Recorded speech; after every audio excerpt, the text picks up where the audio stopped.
मुख्यमंत्री शुभेंदु अधिकारी के पीए चंद्रनाथ रथ की हत्या मामले में पुलिस को एक बहुत बड़ी कामयाबी हाथ लगी है। उत्तर प्रदेश से गिरफ्तार किए गए 3 पेशेवर शार्प शूटर को ट्रांजिट रिमांड पर कोलकाता लाया जा चुका है। आज इन तीनों आरोपियों को बारासात की अदालत में पेश किया जाएगा, जहां पुलिस इनकी कस्टडी की मांग कर सकती है। हैरानी की बात तो यह है कि इन हत्यारों ने बाली टोल प्लाजा पर यूपीआई के जरिए पेमेंट किया था और यही उनकी सबसे बड़ी गलती हो गई है, सबसे बड़ी चूक हो गई है। रात भर राज्य पुलिस मुख्यालय भवानी भवन में इनसे कड़ी पूछताछ की गई है ताकि इस हत्याकांड के असली मास्टरमाइंड तक पहुंचा जा सके। जांच में यह भी सामने आया है कि वारदात में इस्तेमाल कार की नंबर प्लेट फर्जी थी, जिसे OLX के एक विज्ञापन से चुराया गया था। देखिए कैसे एक डिजिटल पेमेंट ने सुलझाई है चंद्रनाथ रथ हत्याकांड की ये उलझी हुई गुत्थी।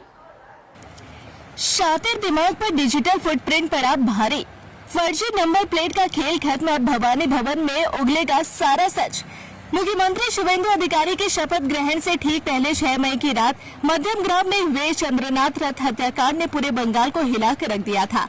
लेकिन अब CID और STF की जाबाज टीम ने इस ब्लाइंड मर्डर केस को सुलझाने का दावा किया है। उत्तर प्रदेश के विभिन्न इलाकों से दबोचे गए 3 शार्प शूटरों को कड़ी सुरक्षा के बीच कोलकाता लाया गया। जांच में जो सबसे चौंकाने वाला खुलासा है वो है इन अपराधियों की एक छोटी सी चूक। हत्या के बाद फरार होते समय इन हमलावरों ने बाली टोल प्लाजा पार किया और वहां नकद देने की बजाय UPI से भुगतान किया। इसी डिजिटल सुराग ने पुलिस को उनके बैंक अकाउंट और लोकेशन तक पहुंचा दिया। इसके बाद बंगाल पुलिस की टीम ने यूपी पुलिस के साथ मिलकर एक जॉइंट ऑपरेशन चलाया और तीनों को धर दबोचा। पूछताछ में यह भी पता चला है कि शूटरों ने गिरफ्तारी से बचने के लिए पूरी प्लानिंग की थी। उन्होंने वारदात में इस्तेमाल की गई कार पर जो नंबर प्लेट लगाई गई थी वह फर्जी था। हमलावरों ने OLX पर सिलीगुड़ी के एक व्यक्ति द्वारा डाली गई कार की फोटो से नंबर चुराया और वैसी ही प्लेट तैयार करवाई। फिलहाल भवानी भवन में इन शूटरों से रात भर पूछताछ की गई।